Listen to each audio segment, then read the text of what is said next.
So hey everyone, this side Som Sharma. तो आज हम पढ़ने वाले हैं बच्चों Niels Bohr model of atom, जो हमारा है क्लास 9th का चैप्टर स्ट्रक्चर ऑफ एटम। तो जो बच्चे हमसे लगातार पढ़ रहे हैं उनको तो पता है कि सर आज हमारा कौन सा टॉपिक स्टार्ट होने वाला है। देखिए, आप लोगों ने पढ़ा था। देखिए, आज हम पढ़ेंगे Niels Bohr model of atom. इससे पहले हमने पढ़ा था कि sir Rutherford model of atom, जिन्होंने 1911 में अपना जो था आविष्कार, जो कुछ भी था उन्होंने दिया था मॉडल ऑफ एटम, ठीक है, लेकिन उनका वो पास नहीं हुआ, रिजेक्ट हो गया। उनके जो मॉडल ऑफ एटम जो था उससे हम सेटिस्फाई नहीं हुए, ना ही साइंटिस्ट सेटिस्फाई हुए, इसलिए उनको क्या मिला, वहां पे लिमिटेशन मिल गया, रिजेक्ट हो गया। लेकिन इन्होंने क्या किया, देखिए रदरफोर्ड का जो मॉडल था उसके 2 साल बाद, यानी कि उनका 1911 में उन्होंने दिया था मॉडल, और इन्होंने कब दिया, 1913 में, ठीक है ना। उनके 2 साल बाद इन्होंने अपना मॉडल ऑफ एटम दिया, अपना सिद्धांत दिया। अब इन्होंने 2 साल किस में लगाए, उस ही लिमिटेशन को कवर करने में, यानी कि रदरफोर्ड का जो मॉडल था उसी को इन्होंने पढ़ा और उनकी लिमिटेशन को उठाकर ये लेकर आए, उनको आगे बढ़ाया। अब इन्होंने ऐसा क्या किया कि this is the last model of atom, जो आज हम पढ़ रहे हैं।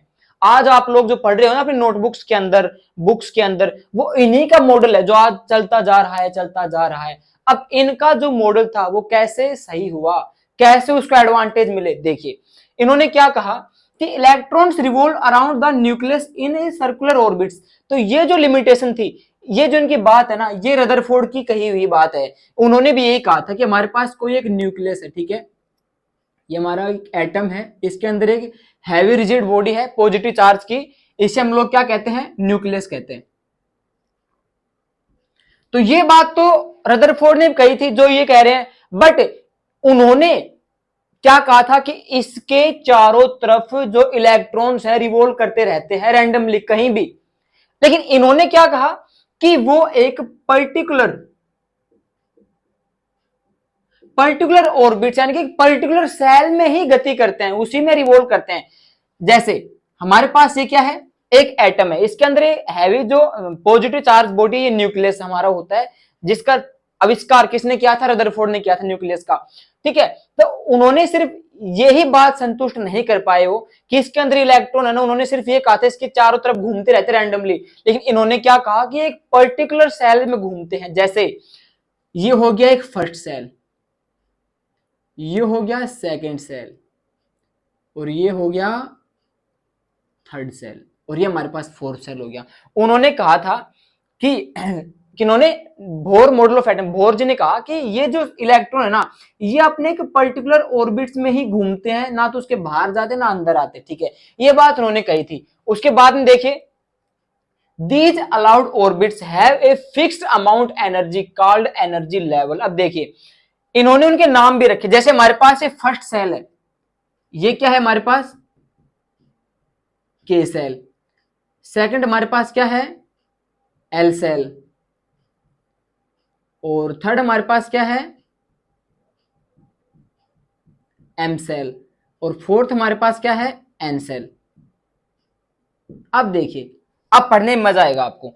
इन्होंने क्या कहा, देखिए हमको पता है कि सर इसके चारों तरफ इलेक्ट्रॉन रिवॉल्व कर रहे हैं, यानी कि पॉजिटिव चार्ज अंदर है, नेगेटिव चार्ज बाहर रिवॉल्व कर रहा है। लेकिन इन्होंने क्या कहा कि इनको एडवांटेज मिल गया, इन्होंने ये कहा कि सर जो जितने भी सेल है ना हमारे पास, इन्होंने इनके नाम भी रख दिए KLMN, ठीक है ना। इन्होंने कहा कि ये जो गति कर रहे हैं ना, इसके इलेक्ट्रॉन जो रिवॉल्व कर रहे हैं, इलेक्ट्रॉन जो है ये क्या करते हैं कि दीज ऑर्बिट्स, यानी कि जो ये सेल है फर्स्ट सेकंड थर्ड फोर्थ, ये सेल क्या करते हैं, fix amount of energy called energy level या एनर्जी स्टेट, कि ये जो है ना इनके पास एक फिक्स एनर्जी है, और उस फिक्स एनर्जी के अंदर कोई इलेक्ट्रॉन अगर रिवॉल्व कर रहा है, घूम रहा है, तो वो अपनी एनर्जी लूज नहीं करेगा। इन्होंने बात कही कि जो भी कोई इलेक्ट्रॉन है, के हो या एल हो या एम हो या एन हो, वो अपने एक फिक्स ऑर्बिट में अगर रिवॉल्व कर रहा है ना, उसकी एनर्जी लेवल के हिसाब से, तो वो अपनी एनर्जी ना लूज करेगा ना गेन करेगा।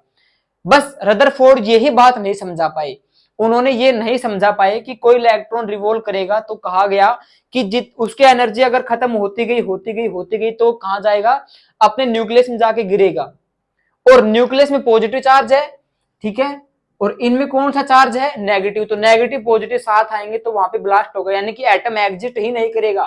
लेकिन इन्होंने बात समझा दी, यहां पर हमारे पास इलेक्ट्रॉन गति कर रहे हैं, ठीक है, बाहर भी गति कर रहे हैं, ठीक है, ये हमारे पास के सेल एल एम, हाँ एन हो गया हमारे पास, के एल एम एन। तो उन्होंने ये बात संतुष्ट कर दी कि अगर कोई के सेल है, इसके अंदर इलेक्ट्रॉन रिवॉल्व करेंगे तो वो इस के सेल की एनर्जी के हिसाब से ही रिवॉल्व करेंगे। अगर एल सेल में कोई इलेक्ट्रॉन अगर रिवॉल्व कर रहा है तो वो एल सेल की जो एनर्जी है, जो fix amount of energy level है, उसी के हिसाब से गति करेगा। तो अगर वो इनके हिसाब से अगर गति कर रहे हैं, इनके एनर्जी लेवल के हिसाब से गति कर रहे हैं, तो ना तो एनर्जी लूज करेंगे ना गेन करेंगे। तो फिर वो पॉजिटिव चार्ज के पास कैसे आएंगे, कभी नहीं आएंगे, वो अपने अपने फिक्स ऑर्बिट्स में रिवॉल्व होते रहेंगे हमेशा के लिए। तो इनकी इस बात ने हमें संतुष्ट कर दिया, ठीक है, और इनको एडवांटेज मिला। यहां पे देखिए एडवांटेज इनको ये मिला कि he explain the stability of atom, कि उन्होंने एक्सप्लेन कर दिया, वो पास हो गए कि एटम की स्टेबिलिटी उन्होंने बता दी कि एटम स्टेबल कैसे रह सकता है, कैसे रहेगा, के एल एम एन सेल के हिसाब से। यानी कि कोई भी इलेक्ट्रॉन जो है वो एक फिक्स ऑर्बिट में रिवॉल्व करेगा ना, तो वो उस ऑर्बिट की एनर्जी लेवल के हिसाब से रिवॉल्व कर रहा है, यानी कि ना तो एनर्जी लूज करेगा ना गेन करेगा, ठीक है।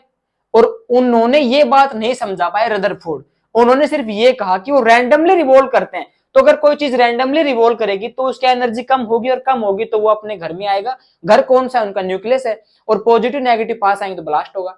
तो इसलिए उनका तो रिजेक्ट हो गया और इनका क्या हो गया, पास हो गया, कि इन्होंने एटम की स्टेबिलिटी बता दी।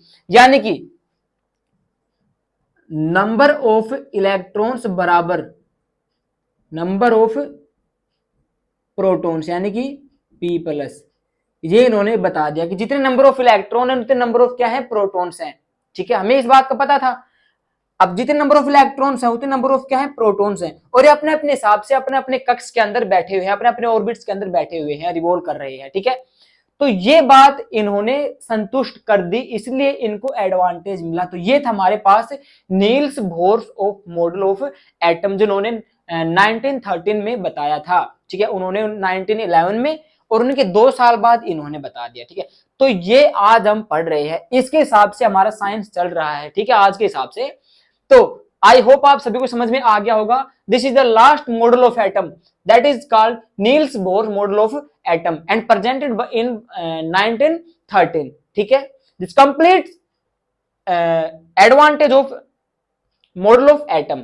ठीक है, and advantage that he explained the model stability of atom, but Rutherford failed to explain the stability of atom.